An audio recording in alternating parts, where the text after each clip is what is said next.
Good afternoon, नमस्कार। मैं doctor Anand Pandey, director general cardiology, Dharamshila Narayana, Delhi से बोल रहा हूँ। मेरे साथ मेरे friend and senior consultant cardiology doctor Pradeep Nayak जो मेरे साथ बैठे हुए हैं। Thank you. डॉक्टर नायक, बहुत ज़्यादा इधर चर्चाएं हो रही हैं हार्ट अटैक की एंड कार्डियक अरेस्ट की। तो एज ए सीजन कार्डियोलॉजिस्ट मैं आपसे जानना चाहूँगा कि हार्ट अटैक क्या है, क्या लक्षण हैं इसके एंड क्या रिस्क फैक्टर्स हैं, और कैसे एक आम आदमी इसको जल्दी से पहचाने ताकि लॉस ऑफ लाइफ को हम बचा सकते हैं। तो पहले मैं जानना चाहूँ कि हार्ट अटैक क्या है और क्या लक्षण है उसको पहचानने के लिए। पहली बात ये है कि हार्ट अटैक जो है उसको हम हिंदी में कहते हैं दिल का दौरा पड़ गया। तो हार्ट अटैक पड़ता क्यों है? जो लोग बहुत ज़्यादा स्मोकिंग करते हैं, जो डायबिटीज़ होते हैं, जो हाई ब्लड प्रेशर की पेशेंट्स होते हैं, या जो लोग जो बाकी नशे करते हैं, जो इंट्रावेनस ड्रग्स लेते हैं, ये बहुत इम्पोर्टेंट है। क्योंकि जो यंग हार्ट अटैक आजकल हो रहा है, जो कम उम्र वाले को, इनके वजह ये सारी है। तो हार्ट अटैक होता क्या है?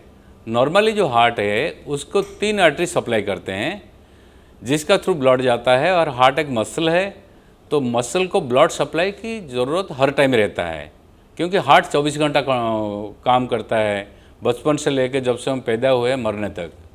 तो अगर कोई आर्टरी में किसी वजह से कंप्लीट ब्लड सप्लाई बंद हो जाता है तो उसको हम हार्ट अटैक कहते हैं।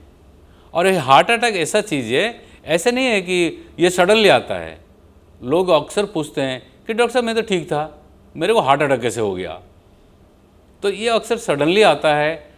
It can be precipitated by emotional stress, high physical activity. So these are precipitating factors. और जिसका ब्लड कोलेस्ट्रॉल ज़्यादा होता है उसको हार्ट अटैक होने का चांसेस रहता है। और अगर किसी को हार्ट अटैक हुआ तो उसका सिम्टम्स क्या हो सकता है? नंबर 1 सिम्टम होता है कि चेस्ट हैवीनेस, रेट्रोस्टर्नल, जिसको हम इंग्लिश में कहते हैं, छाती बीचों बीच जो छाती है वहाँ भारीपन होता है और जगड़े की तरह जाता है, और साइड दोनों बाजुओं में भी जाता है, और सीवियर पेन होता है। साथ में खूब पसीना आता है, कभी चक्कर आता है, कभी पेशेंट बेहोश भी हो जाता है, लो ब्लड प्रेशर भी हो जाता है। तो ये सारे हार्ट अटैक के लक्षण हैं। कई बार ऐसे देखा गया है जैसे हम सोचते हैं कि मेरे को एसिडिटी हो रहा है, एसिडिटी हो रहा है, लेकिन एक्चुअली मानने पे बात पे जब हम टेस्ट करते हैं ये पता चलता है कि ये तो हार्ट अटैक था। तो heart attack is a serious disease. It has been seen that just 50% of patients they do not reach the hospital, and most of the death occur within first hour of the heart इसका attack. मतलब कुछ warning science होते हैं heart attack के, suddenly नहीं आ जैसे आपने बोला, लेकिन वो कई बार मैंने देखा लोग नेग्लेक्ट करते हैं उसको। बिल्कुल। वो ऐसे कौन सा सटल वार्निंग साइंस हैं जिसको उनको सीरियसली लेना चाहिए ताकि वो हार्ट अटैक को मिस न करें और टाइमली हॉस्पिटल में आ जाए? यस, जैसे कई बार ऐसे होता है, जैसे अगर पेशेंट को जिस दिन हार्ट अटैक होता है उसका 2-3 पिछले अगर हिस्ट्री देखेंगे, कई बार ऐसे होता है कि चलने से उसको दर्द शुरू हो जाना, अजीब सा अनईजीनेस लगना, कभी कभी खूब पसीना आ जाना, बेवजह चक्कर आना, ये उसका सिम्टम्स है। अच्छा, डायबिटीज़ पेशेंट जो होते हैं, जिनको लॉन्ग स्टैंडिंग डायबिटिक होता है, उनको छाती में दर्द नहीं होता है, उनको साइलेंट हार्ट अटैक होता है। उसको हम कहते हैं साइलेंट हार्ट अटैक। पेशेंट भी खुद आके कहता है डॉक्टर साहब मेरे को साइलेंट हार्ट अटैक पड़ गया। तो क्या होता है, उसमें सांस चढ़ता है। जैसे earlier you use to walk 2 kilometres, आप अभी 100 मीटर्स चलते हो तो आपको सांस चढ़ जाता है। इतना सांस चढ़ता है तो आपको रोकना पड़ता है। तो ये सर पेशेंट को भी देखना चाहिए कि शायद ये हार्ट अटैक तो नहीं है, कुछ ऐसे। अब जैसे बिल्कुल डॉक्टर ने बहुत अच्छा बताया, जैसे कोई पेशेंट आ गया इमरजेंसी में और जैसे आपने बोला रिस्क स्ट्रेटिफिकेशन किया कि डायबिटिक है, हाइपरटेंसिव है, स्मोकर है, इनके चांसेस ज़्यादा होते हैं। यस।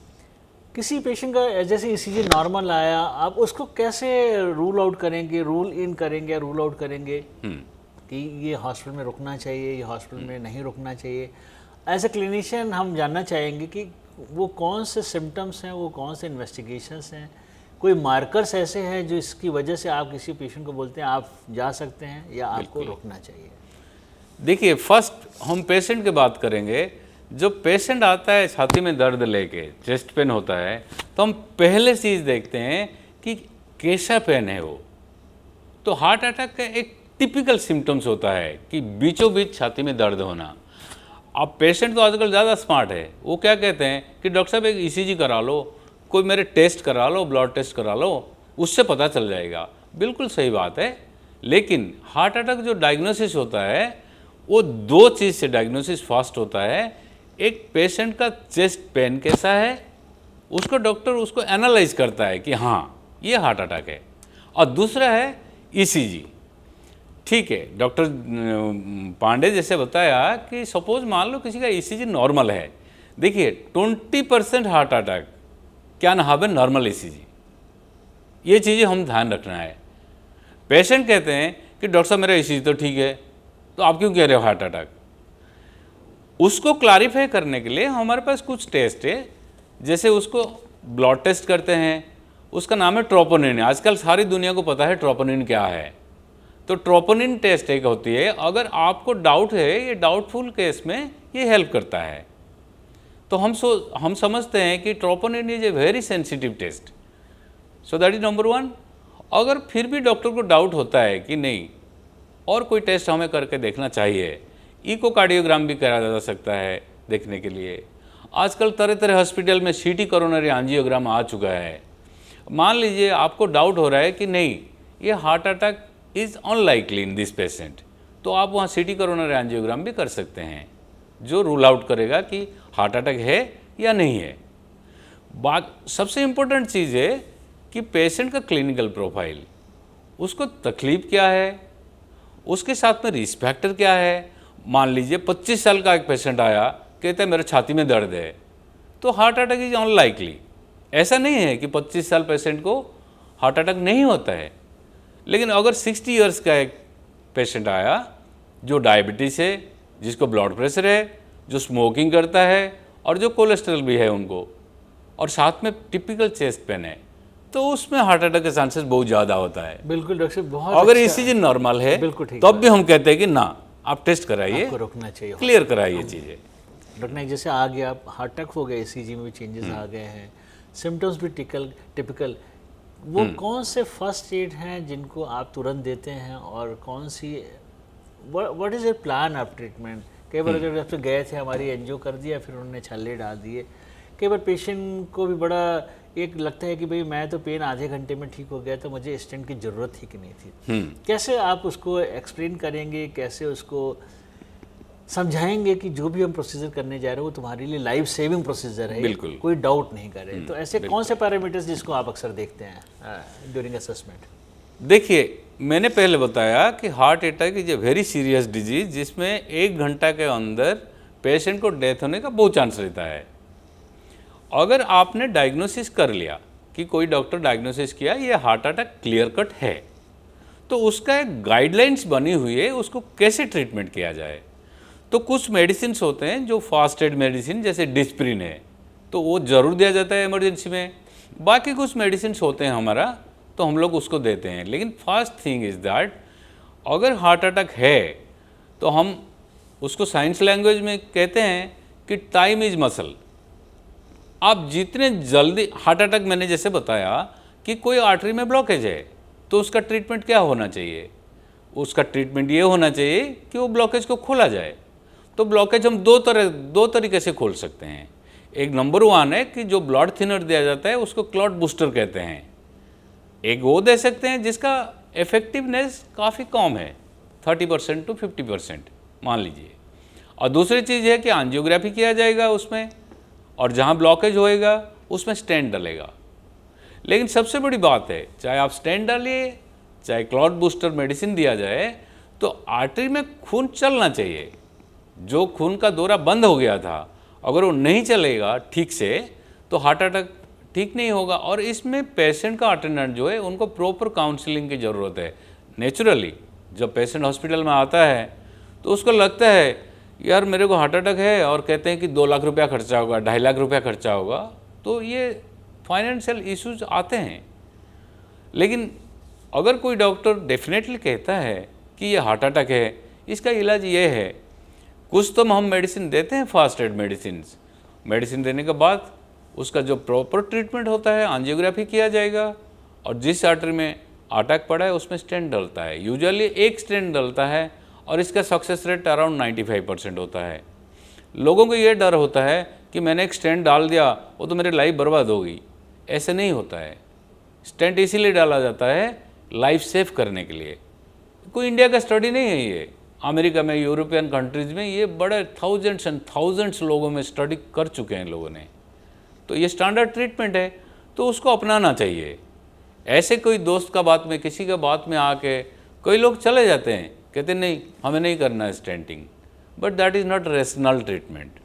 डॉक्टर नायक, बड़ा इंपॉर्टेंट अप्रहेंशन होता है पब्लिक के माइंड में, अटेंडेंट्स के माइंड में, से स्टेंट लगा देंगे तो इसकी कोई ड्यूरेशन होती है, कोई एक्सपायरी होती है इसकी, क्या दोबारा चेंज कराना पड़ेगा इसको, क्या मेरी लाइफ क्या इससे अच्छी होगी या ऐसे नहीं मेरी लाइफ इससे वर्स होगी, ये उनके अप्रहेंशंस होते हैं, विच इज़ राइट। हम उसको कैसे काउंसिल करें कि stent is a life saving procedure और इससे आपकी लाइफ बेहतर होगी और you will have a good quality of life also, कैसे आप एक्सप्लेन करते हैं उनको? जैसे देखिए, हम जब स्टेंट डालते हैं तो उसका सक्सेस रेट मैंने बताया, it is around 95%। But most important thing is that patient का हार्ट अटैक कितना मेजर है। कई बार पेशेंट का हार्ट अटैक बहुत मेजर होता है, क्योंकि जो आर्टरी ब्लॉक हुई है वो बहुत बड़ी आर्टरी होती है, उसमें हार्ट की फंक्शन कम हो जाता है। और मैंने दूसरी चीज़ बताया था कि टाइम इज मसल। अगर कोई पेशेंट 1 घंटे में आता है, अगर उसका ट्रीटमेंट किया जाता है, वो हार्ट अटैक ऑलमोस्ट उसका नॉर्मल फंक्शन हो जाता है हार्ट की, तो बाद में उसके फ्यूचर में प्रॉब्लम नहीं होता है। लेकिन मान लीजिए कोई पेशेंट बाद में आता है, 6 आवर्स क्रॉस करने के बाद आता है, तो उसकी इफेक्टिवनेस कम होता है। और बाकी स्टेंट का जो है, स्टेंट जो एक बार हम लगाते हैं, it persist for whole life. Stent में ब्लॉकेजेस आ सकते हैं, लेकिन एक पेशेंट नॉर्मली हार्ट अटैक होने के बाद पेशेंट खुद अपना लाइफस्टाइल भी चेंज करता है, प्रॉपर अच्छा लाइफस्टाइल करता है, स्मोकिंग बंद करता है, ब्लड प्रेशर का ट्रीटमेंट करता है, डायबिटीज़ का ट्रीटमेंट करता है। अगर ये सारी चीज़ करता है, परहेज करता है, जो चीज़ डॉक्टर बताते हैं, और रेगुलर फॉलोअप करता है, I think they do fine. Most of the patients they do fine. There are only 5 to 10% patients जिनको हार्ट की फेलियर होता है, बाद में वो प्रॉब्लम होता है, सांस वगैरह की प्रॉब्लम होता है। कई बार ऐसे भी होता है कि जैसे ओल्ड पर्सन होते हैं, तो उनके एक नाड़ी आर्टरी में ब्लॉक नहीं होती है, उसमें तीनों नाड़ी में ब्लॉकेज होता है। लेकिन हार्ट अटैक के टाइम में बाईपास सर्जरी तो नहीं हो सकती, तो जो आर्टरी से अटैक पड़ता है उसमें स्टेंट डालते हैं, बाद में फिर देखते हैं अगर बाईपास सर्जरी जो भी करना है। लेकिन ये जो लोगों का सोच है कि अगर स्टेंट डाल जाएगा तो मेरा लाइफ ख़त्म हो गया, ऐसा नहीं है। देयर आर पीपल जो 15 साल 20 साल से हमारे फॉलोअप में है, they are doing well, and this is standard care of treatment. In fact उनकी लाइफ और safe, secure and quality of life बढ़ जाएगी। बट जैसे आपने बताया, मेरे हिसाब से ये एक ट्रीटमेंट हो गया, लेकिन लॉन्ग टर्म पेटेंसी जिसको हम बोलते हैं, स्टेंट हमारा चलता रहे और हम स्वस्थ रहें और सुरक्षित रहें, उसके लाइफस्टाइल मैनेजमेंट एक कोर हो जाता है, जैसे कि अल्टीमेट कोर है जो जिसको बैकबोन बोलते हैं किसी इलाज का। तो आपका स्मोकिंग है, ड्रिंक है, एक स्ट्रक्चर लाइफ है, बीपी का ट्रीटमेंट है, डाइट, ये सारी चीज़ें उसको लेनी चाहिए जरूरी। आप कितने फ्रिक्वेंटली पेशेंट को बुलाना चाहेंगे, जैसे एंजियोप्लास्टी हो के डिस्चार्ज हो गया, फिर आप कैसे फॉलो करेंगे उसको, कब आना चाहिए? What are dos and don'ts for a patient who has an angioplasty? Normally जो पेशेंट हार्ट अटैक करके आता है, उसका हॉस्पिटल स्टे करीब 3 to 4 days होता है। अब 95% का केस बात करते हैं, 5-10% में प्रोलॉन्ग स्टे होता है, जैसे 7 days होता है।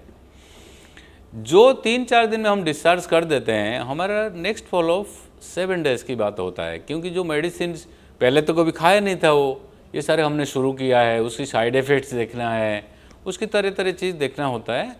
तो एक 7 days की बात हम फॉलोअप करते हैं। नेक्स्ट फॉलोअप हम करते हैं 15 दिन के बाद। After that patient come every 3 monthly, 2 monthly, like that, depending upon the situation. अगर बीच में कोई प्रॉब्लम नहीं है, मेडिसिन खाते रहेंगे, क्योंकि हार्ट अटैक होने के बाद एक ब्लड थिनर मेडिसिन दिया जाता है, 2 ब्लड थिनर दिया जाता है, तो उससे ब्लीडिंग का कुछ रिस्क रहता है। वो फॉलोअप में वो सारी चीज़ देखना होता है। एक बात होता है, देखिए 95% मैंने जैसे बताया, 90 to 95% they do well after stenting, but 5 to 10% जो है उनको थोड़ा एक विजिलेंट केयर की ज़रूरत होता है। मान लीजिए फॉलोअप की टाइमिंग्स जो थोड़ा फ्रीक्वेंटली हो सकता है, और मेडिसिन का जो है, क्योंकि फॉलोअप में हम करते क्या है, मेडिसिन वगैरह चेंज करते हैं, एडजस्ट करते हैं, तो वो थोड़ा ज़्यादा फ्रीक्वेंटली होता है। Otherwise most of them they do well in long मतलब रन। जितना मैं आपके डिस्कशन से मैं ये समझ सकता हूँ, जो मैसेज देना चाहूँगा कि ultimately it is your life and lifestyle management का मतलब ये कि अच्छा खाना, अच्छा सोना, अच्छा सोच और लाइफ को स्ट्रक्चर्ड तरीके से जीना चाहिए। बिल्कुल अगर इसके बाद भी कोई डिजीज़ है, हार्ट अटैक भी है, तो घबराने की ज़रूरत नहीं है। बिल्कुल आज की तारीख में इतना अच्छा इलाज हो गया कि आपकी लाइफ जैसे पहले थी वैसी ही रहेगी। Yes. और you will have a very long good quality of life. बिल्कुल। Thank you very much doctor Pradeep Nayak Thank for you. Sharing your views and I think इससे लोगों को बहुत फ़ायदा मिलेगा और thank you sir. Thank you very much. Thank you so much. Thank you.